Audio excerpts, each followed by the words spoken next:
இப்ப தாவேகாவுக்கு இருக்கக்கூடிய மிகப்பெரிய சேலஞ்ச் என்னன்னா, ஒன்று அவங்க அன்றாட அரசியல், அன்றாட நடவடிக்கைகள், அன்றாட இஷ்யூஸ் இருக்கு இல்லையா? மக்களை பாதிக்கின்ற இஷ்யூஸ் இருக்கு இல்லையா?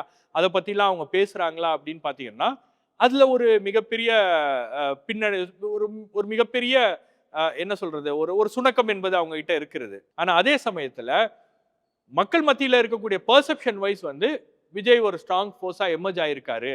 நாம ஏன் விஜய்க்கு வந்து வாக்களிக்க கூடாது? நாம ஏன் தாவேகாவுக்கு வாக்களிக்க கூடாது? அப்படின்ற அளவுல மக்கள் மத்தியில ஒரு சின்ன மாற்றம் என்பது தெரிகிறது. ஆகவே தான் இந்த 2026 தேர்தல் களம் என்பது அதிமுக, திமுக அப்படின்னு இருந்த அந்த இருதுருவ அரசியல்ல இருந்து கொஞ்சம் மாறுபட்டு ஒரு 3 கார்னர் கன்டெஸ்ட், 4 கார்னர் கன்டெஸ்ட் அப்படின்னு அது வரும்.